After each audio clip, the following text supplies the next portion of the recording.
Let's start with a little bit of review. Let's just say I've got an upper torso, lower torso.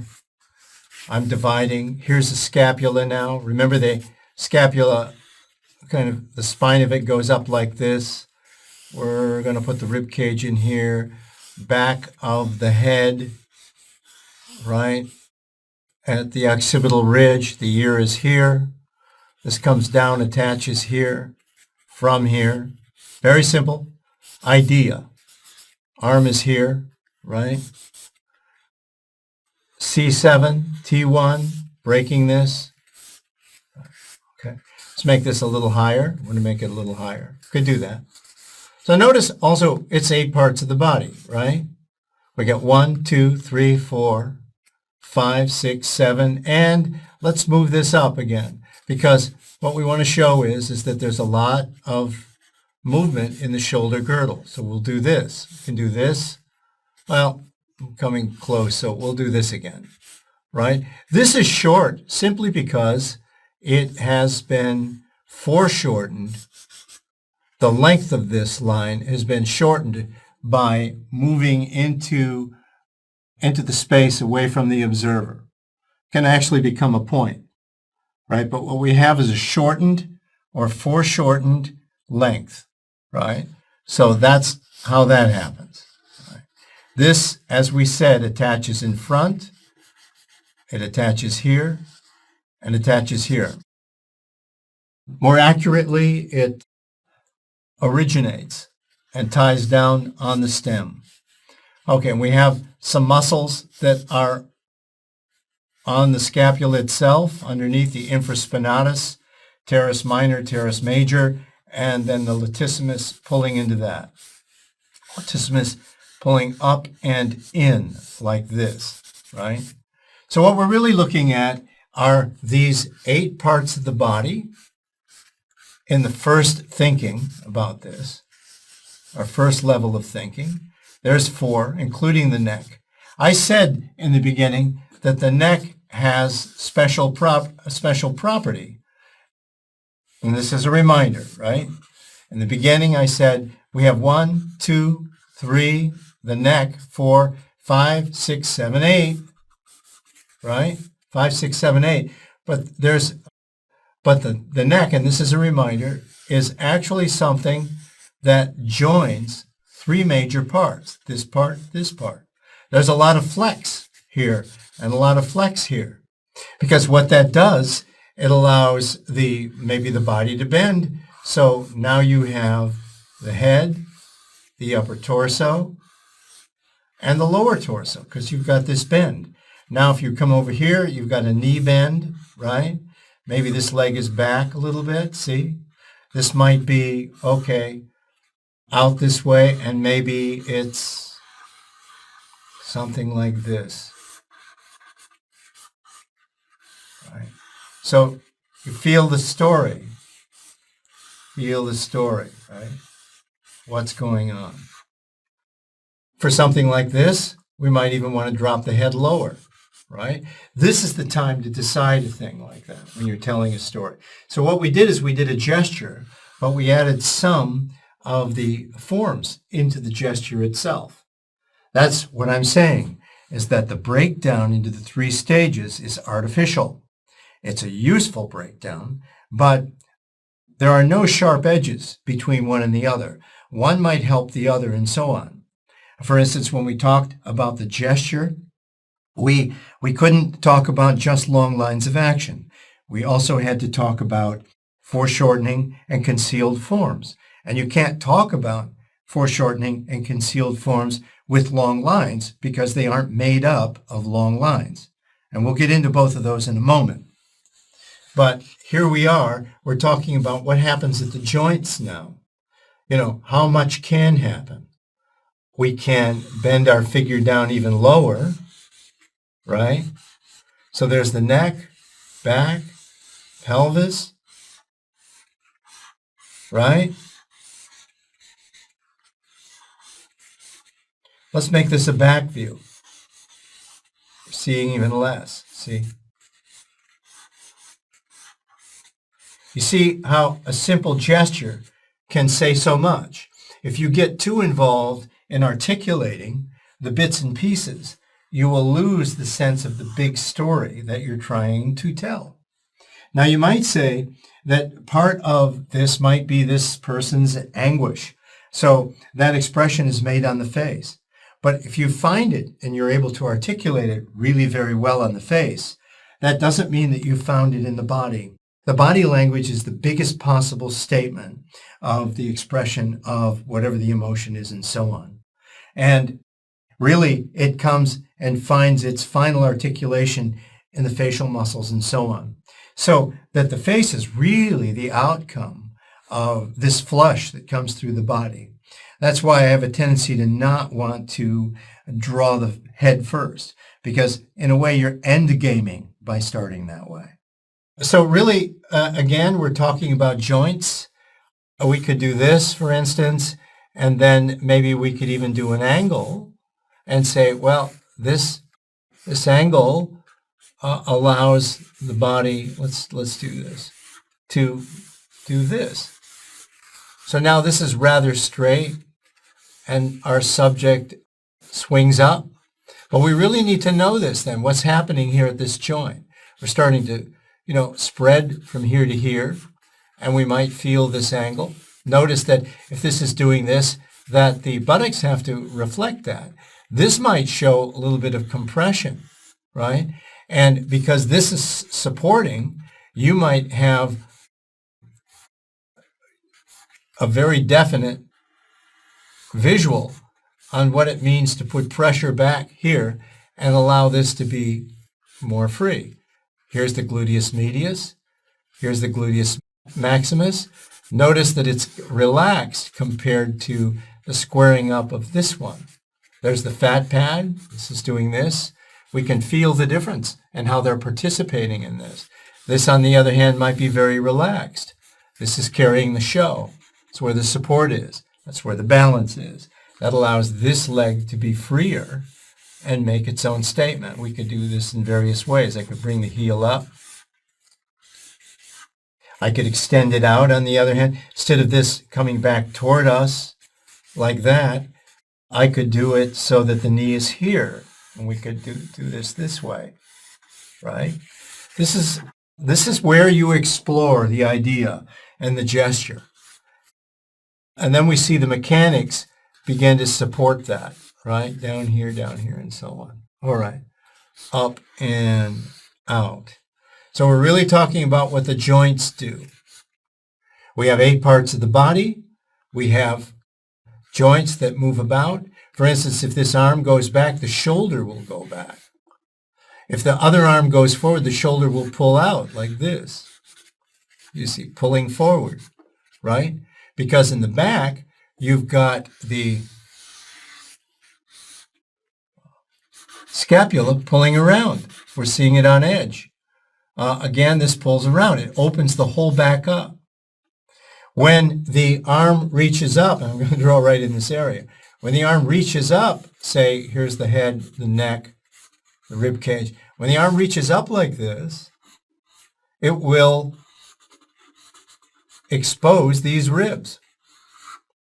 If the arm is down and back, these ribs may not be exposed because you're pushing all this flesh tight together on this side, whereas you're opening it up and stretching it on this side, right? So we have a different things going on, and you want to ask yourself always, well, what's the story? And that's what helps you decide how you want to tell it by the choices that you make. So, once again, let's take this now. We can pull this down. We've got this. Maybe it's arched back. On the other hand, it could be tipped forward like this, you see. So maybe that's tipped forward, but maybe the back leg is back here. So we have these different possibilities that can be explored by your understanding of the mechanics of the joints, right? So you want to get to know those joints really well. That comes not so much just from study, but also from experience. You're going to need to draw from live action models, not just photographs, but as often as you can, begin to study how those things work. And then you'll become more and more articulate. For instance, I said this shoulder pulls forward, this shoulder pulls back. So we've got this kind of thing, pulling back. It creates something here. This creates something different, right? So they're not symmetrical unless they are. Okay, so let's continue this idea of working with conceptual ideas. We've talked about working with things like this, where we find our center line and we come down and find pubic bone. We could just as easily do this and find the back of the head, the spine, over to the sacrum. You see the simplicity of that. A simple volume gives you the leg, right? So here we've got it from the front view, right? We come out and find the shoulders and so on. We're finding our way across the form. So suddenly, now look, I'm suddenly looking at it in terms of surfaces, this surface to this surface. There's that hidden corner. Where's the hidden corner here? Well, that comes around like that. So there's a kind of hidden corner here, seeing around the corner. I need to see both ways. If I can see both ways at once, it gives me an advantage. Notice how I've turned that now into two surfaces. I could do the same here. I could do this. I could turn this into a donut. See? With that leg going off. It's valuable because I could actually, I'm going to bring this leg up in front of this one now by saying the leg could be this way, you see, but it could also lift from this point. So now we've got this. This won't change much, but this whole thing swings up like this, right? I can do that with the leg draping down this way, see? So we can do that. All the time, this is supporting it, see? Right? Support, support, support. Okay? So we're saying that we can do simple conceptual ideas that are useful. This might be useful to understand, and then maybe we can turn it back into a volume that's a little more organic, and so on. But we might also need to do this in order to find the clavicle that wraps around this way. Maybe this view has a head. We're having a hard time understanding what the shoulders are doing. Maybe we see a little bit of the scapula in the back and then wrap around the shoulders. Maybe this arm is forward, so I can think of it with the pecs pulling up and out, right? Like that, pulling away from this, right? Maybe this arm is going back, so I'm thinking this way. The pecs are pulling around and back underneath the deltoid, right? The neck muscles coming down and attaching in here, back. Let's get just a little of the head. You see how I'm building on the ideas, right? Simple ideas. So let's just take another one. Let's take a very complex form, and let's just say we're seeing the top of the form, the upper torso. We're seeing down, and we're seeing the back of the form. So here we're seeing the front. Here we're seeing the back. So we're seeing the top, the side, the front, and the back, right? So here's the sternum, the neck. Here is, over here is the hip, right? Maybe we've got this leg forward now, see? The hip, the spine, tucking into the sacrum, right? We've got this, maybe the rib cage pulling off. All right, so there we go, right? This leg might be back, see? And this might be forward like that. Okay, so now we've got a subject that's very complex. I could even drop this down and make it even more radical, see, by doing that and putting the head here, right? Even more radical, more bend there, and so on. But you see, we're using ideas to get there. We're not copying something. And this is the great advantage of working with conceptual forms.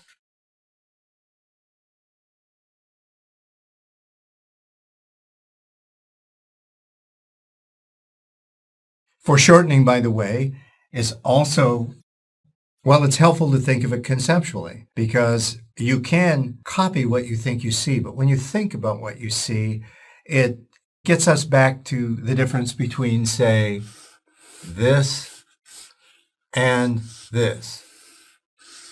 Again, it's a perception thing.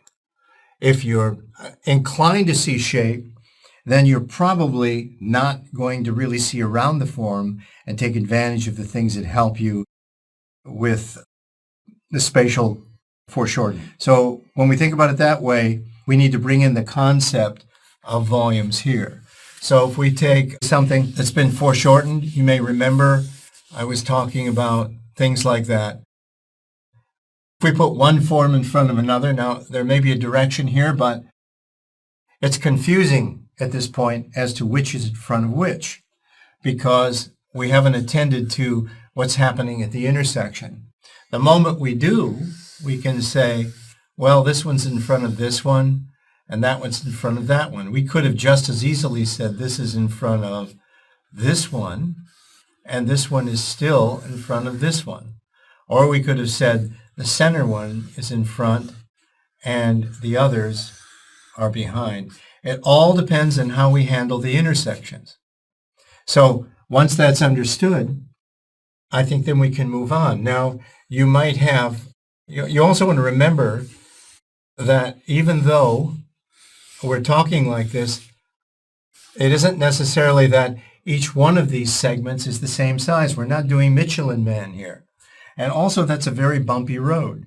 So we can have different sizes, but we can also have the way how one thing flows into another. For instance, this one can be more open, closed, closed, open, open, closed. So now notice there's a big difference. This is a very bumpy road. Boom, boom. These are a series of ones. One, one, one, one, one, one. Kind of boring. And one might refer to it as the timing. That might be like the drum beat behind a melody or something. In this case, it's 1, 2, 3, 1, 1, 2, 1, 1, 2, 3, 1, 1, 2. So we call that timing in music. And you can see that it has its visual alias. So here we're looking at something that also has timing. It does this, this, this, and this, right? It doesn't really even have to go in a straight line. We can take it around rhythmically, right? So maybe we want to close these. So we get 1, 2, 1, 2, 3, 4, 1, 2, 1, 1, 2, 1, 2, 3, and so on. But we're also making a rhythm out of it.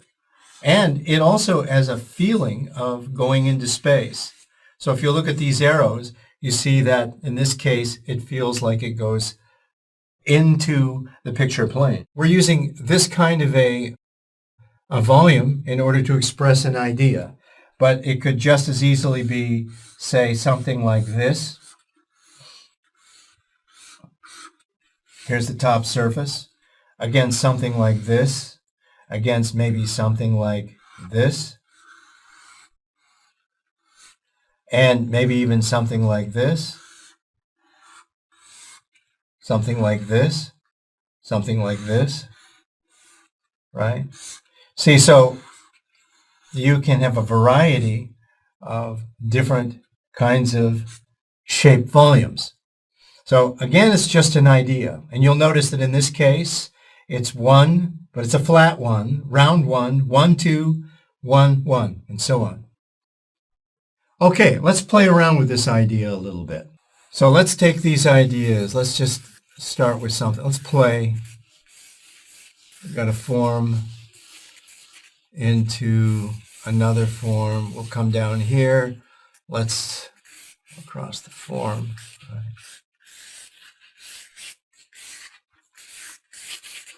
Maybe something like that. So not terribly foreshortened, but enough foreshortening in it. So you notice I'm thinking, well, what's the subject doing? this case, our subject is reclining, and I'm basically trying to find out what the basic statement is, the feeling for it. All right, I'm going now for my center lines, right? Finding these things. Intersections, kind of like this. Hip bones, under, across. Okay, so you see that slowly I'm beginning to develop something.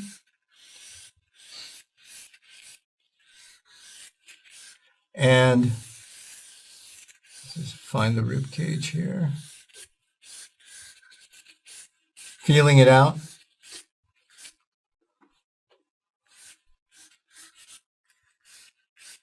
Center lines. Again, all this is rather sketchy at this particular point as I'm trying to decide what it is to do.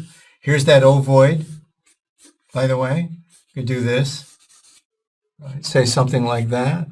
This leg is cylindrical, you see, kind of ovoid. So I'm not getting too involved.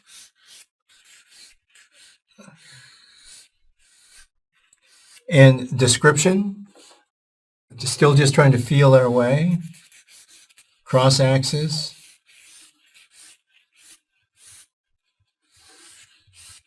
And this, by the way, this is putting pressure here. So it's forcing some tension around this way. Forces this to here, center. All right. So coming down. All right. So when I start to look at this as a piece of foreshortening, I'm really doing the same thing. We're saying, well, what's in front and what's behind? It's this, basically this rule. The only thing I might add to that is that between these two big forms, there's a transitional form. So if this is the A form and this is the B form, this here is the transitional form, right? So how would that look here? Well, we might see the hip pulling around this way, and it goes under, right? And then maybe we see the latissimus pulling around, and we feel the rib cage in here.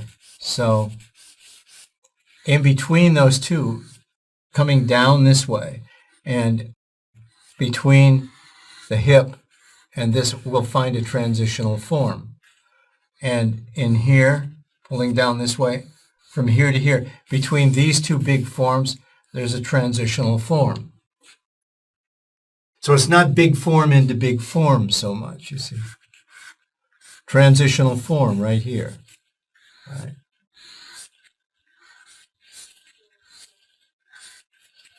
Okay, transitional. All right, so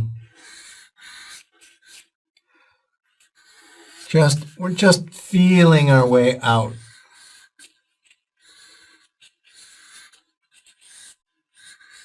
Feeling our way out around the form. And again here, we're feeling this whole thing pull in front. So this isn't, I wouldn't consider this as just a linear movement, right? But I'm seeing this tucks under, right, as the quadriceps pull in front. Right. And tendon pulls here, ties in here, as this tucks under, right? Pulling down along the shin. So that's the, I'm thinking around the form. So this is back, this is in front, this is the closest thing to us. This is close. I'm finding the center. Right. This is tucking, so we could throw a little tone on it. By throwing a little tone on it, it creates a little atmosphere, you see. So we're doing this and this. It gives it a feeling, more of a feeling of space. So it's in this spirit that we began to just explore using this idea. And you can use this idea to interpret the subject's position in front of you. It could be very complex. But when we start thinking about this, one thing into another, it gives you a great tool for interpreting very complex things.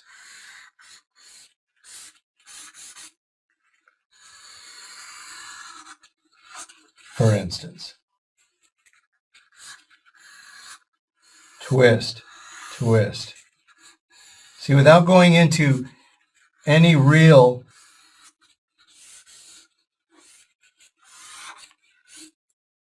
detailed description, you begin to feel the push and tug and what's in front of what by the choices we're making about this.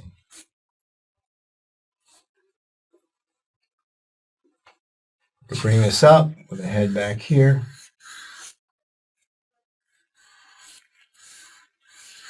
Behind. By the way, this one gets us a little bit into hidden form, and let's talk about that next. Talk about that next. Talk about that next. Talk about that. So, hidden form, concealed form. We're dealing with parts of the body which are actually very important for establishing balance, for establishing the main sense and weight of the figure, that are lost behind incidental movements of the arms and legs or whatever, and are not attended to by the artist. What I'm suggesting is that you deal with those concealed forms before you build the smaller forms that are in front, such as arms and limbs and so on. Let's take a look at that as a possibility. Let's take a figure. Let's take upper torso. We'll have a sitting figure like this, sitting on this edge. Really what we'll probably have is arms and legs in front, going around, hip high. So I'm thinking about it, even though I'm going to build a leg in this way and a leg up this way, across in front. See, now I'm seeing very little of what's behind. And as this is twisting, I'm going to bring it back, upper torso. The head might even be somewhat tucked as the arm raises up. Foreshortened. Now we have foreshortening. This arm cuts across, let's say. And we're attempting then to find out what's going on here with the underlying form before we invest too much in what we're seeing in front. Now, let's say the other arm is here. So we've got this, and it's also hard to see the underlying form because even the breasts are up front. And the breasts are not really showing structure so much. Like the arms and the legs, they're obscuring the support forms, the main structure of the body. But I'm going to find it here in the navel, where the rib cage hits here. So that in some ways it peeks out, up and around the shoulder. This arm, let's say, comes back this way in front. Again, this is foreshortened. I have a little bit of the head showing. So you see that even as we draw this, it does respect where it's coming from, each one of those things. I'm not just drawing the knee and the shin bone down.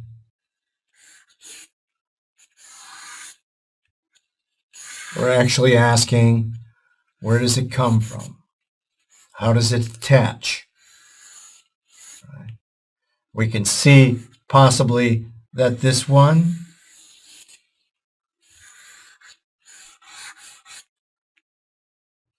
This kind of lays across here, by the way.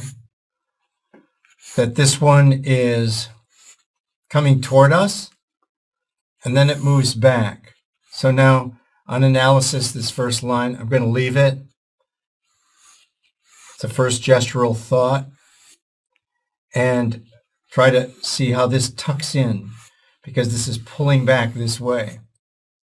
And I want to feel the tension right up here. And I can feel it best if I can actually come all the way back and find it in the rib cage. Right. So I'm starting to feel it all the way down over here, even to the crotch. I'm going to let that fall over to the crotch. We're building in, heel. Again, there's some foreshortening, see? So we're doing this. In other words, this is in front of this. This is in front of that. And so on. And here we have concealed forms. Up here, foreshortened arm. Get maybe some of the bones in here. Right. So you see, we're just handling the situation rather than ignoring the situation. And pulling up, head pulling down, elbow to the wrist. Again, your general model will give you some distances.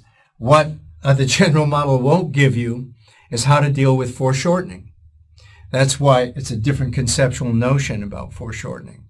When you're bending the lengths or the widths of things, it's hard to measure them against other things because you're not seeing them flat on. You're not seeing their full lengths. When you do a general model, it is basically dealing with the full lengths of things. You're measuring one body part against another body part. I didn't say this yet, but in formulation, which is the second part, we talked about that it's a place where you take measure. But there are 10 different ways to take measure. And one of them is to do this general model we talked about. Another one is, for instance, to understand shape and volume and its direction. That is a form of measurement about what's happening spatially, right? So those are two forms of measurement. Now, I'll talk about a couple more. We're still just finishing on the concealed form issue. Right? Okay, so we give this some weight, and we begin to feel that this is not lost, that in here we feel the whole figure. We're not cheating out on this. We're attending to it. All right. So another form of measurement might be to say, measure this against horizontals and verticals, as if we were measuring it with a picture plane. So what I see is that this is on an angle, and this is on an angle.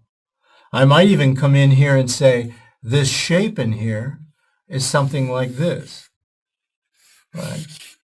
I could even drop down and say, well, this elbow sort of hits this hip about this point. And then I might go, oh, I've got to bring that out a little bit or it's not going to quite find its place. This elbow might line up with the ankle down here, right? There might be a negative space in here which has a certain shape. That shape might include an angle like that, an angle like that, an angle like that. And against a vertical or a horizontal, right? So we're actually measuring negative, positive. We're measuring volumes. This is coming forward toward us, right? We're measuring in a series of different ways. So each one of these things is something that you come to with thought, with analysis, which leads to concepts and visual ideas that are extremely useful for dealing with your form. In this particular case, we're dealing with forms that the eye does not see. We have to surmise them. They're built out of our ideas about form. Our general model should give us some of those simple ideas, and so on.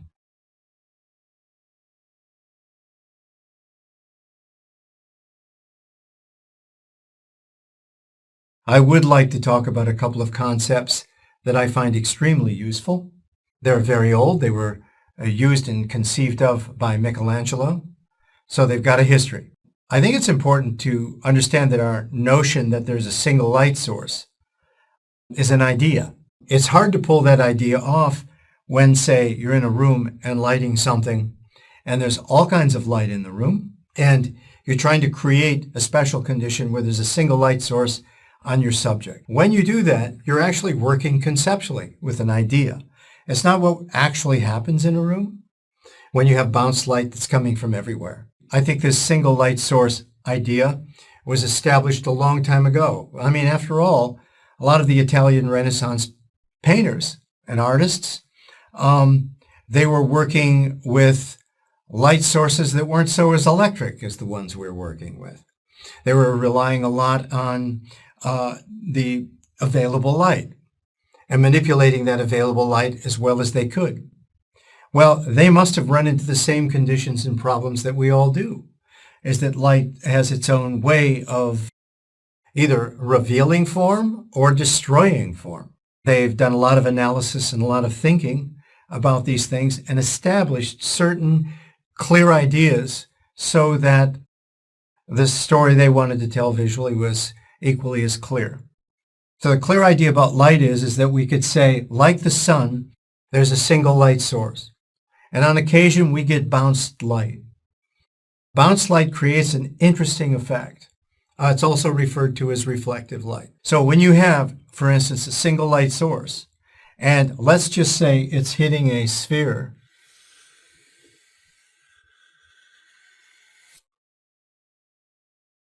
okay, let's just say it's hitting a sphere. And let's say it's hitting up in this area someplace, maybe like that. So it's hitting up in this area. As it goes around this sphere, we're getting more and more tone as it turns away from the light source. More and more tone as it goes away from the light source. If it's a really dark space, that could get very dark. That could also create a cast shadow. Let's just talk about that for a moment. So it might create a cast shadow. So this might represent that. And because it's hitting here, there might be a slight bit of tone around this side. Might be. But essentially, it's kind of like that. So, and as a result, we do experience the volume. We don't experience this as a disk. We experience it as a volume. We're treating this form as if it's a sphere, not a disk, by the way we're lighting it. And on the other hand, let's say we have the same condition, but the light is bounced. So we've got this happening, but there's a phenomenon which happened, which is called core shadow. Core shadow is the shadow between the lightest light and the dark side when you have light that bounces back. So when you have light that bounces back, you get a certain degree of light in the tone side. Right?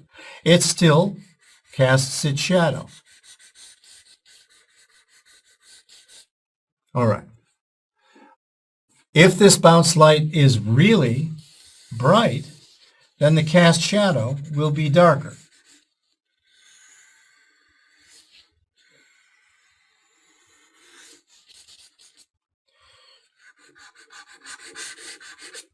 If we look, say, at let's do this. If we look at, say, a Caravaggio, the dark in here is going to be very dark. And he gives us a movement across all his form through the light. We're jumping. The eye jumps from one light source to another and bounces around the frame. Cast shadow and so on. So that's an extreme where you have, even though there is some reflected light, it's very dark in there. We go all the way over to here, and this is more the way, for instance, Tiepolo uses light, which is a little time later in the scheme of things. And essentially, he has his figures up in the clouds, so he wants them to be as light-filled as possible. But the interesting thing is that he's still using this concept of single light source. But if you're up in the middle of the air, light is coming from every direction. It's bouncing off of clouds. And essentially, you get something which could completely destroy the volume, and we might just simply see the shapes if we're lucky. So what he's done is he's created a Renaissance approach to lighting the figure, which allows him to creatively go into it and make these ribbons of core shadow that have a life of their own with little accents here and there, and it's really quite beautiful. But once you look at it that way, you'll begin to realize that it's highly unlikely that somebody up in the clouds would be lit like that. Okay, so what are the elements here? The elements are, we have with a direct light source, and since we're working on white paper, we'll take the highlight, which would have been here. This would have been local color. So you could say the highlight, the local tone, core shadow, reflected light, cast shadow. Right? And if this gradates at all into this, we also get halftone. So what are we talking about?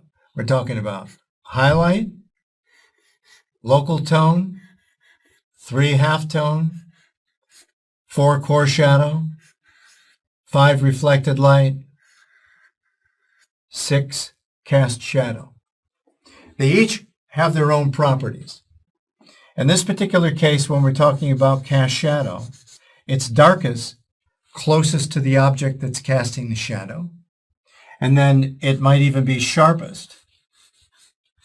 But as it pulls away, as that shadow spreads out away from the object that's casting it, it has a tendency to become more light-filled, and the edges much fuzzier.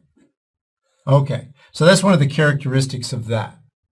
Now, this is one form of light which I think is really going to be important when we start talking about breaking form down into volumes described by light and tone.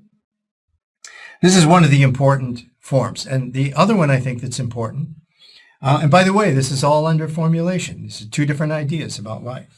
The other one is when there is no light source, but you want to make a description of the form in some way, you create a light source.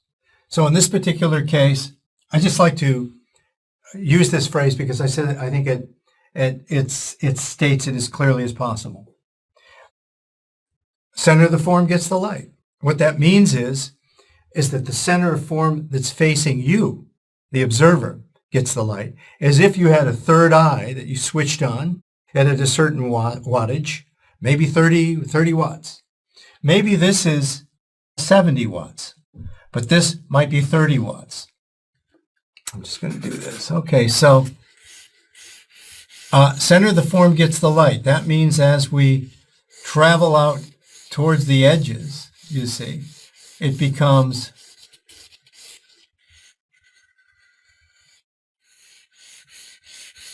more and more in tone until it actually hits that edge.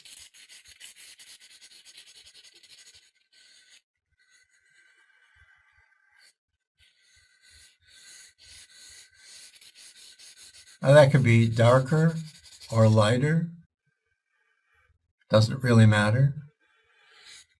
But what this does do is it gives a description of form, which is an independent idea from there being a direct light source.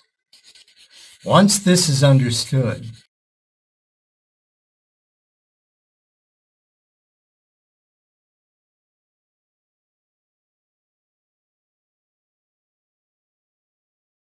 This idea is being applied here. All right. Now, we can take that whole notion of this into more organic forms. Do understand, though, that if the light is hitting the center of the form, it depends on what that form is as to where that light will be. It will not always be a spot. It might be something like this, where the closest to the light source is in the center of this tube, for instance. So it's going to be more of a line than it is a spot. So you have to keep in mind that you cannot light something unless you know what its volume is. If you do, for instance, a shape that's like this, without knowing what its volume is, we can't really say much about it. But once you understand its volume, then it can be, we can light it. Supposing, for instance, that this is again, something like this.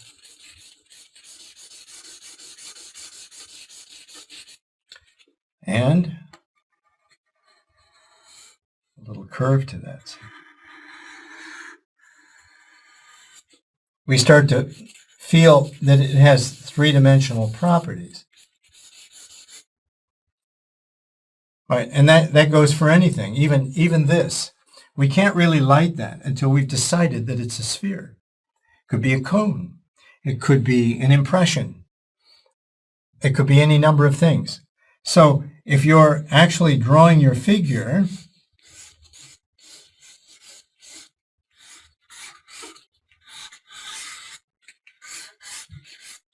without understanding what these forms are really doing, volumetrically, you cannot light it. But the moment you decide, for instance, that you have a light source coming from here and you have a top surface, then you can kind of come along and say, well, all of this is going to be in tone, right? And maybe here, and maybe here, because you've decided, for instance, that this is turning away from the light source. Maybe this pinches it over here like that. Maybe this pinches. See a little bit here. Maybe this drops down and in, right? So the whole head drops back. Right? If you follow me on this,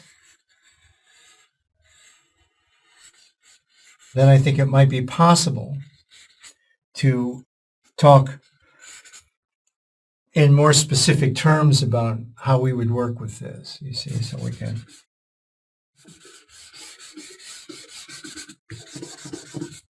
start to give a sense of space with our figure by understanding its volumes and using light and tone to describe the form. We'll go into that in a little more detail in just a bit.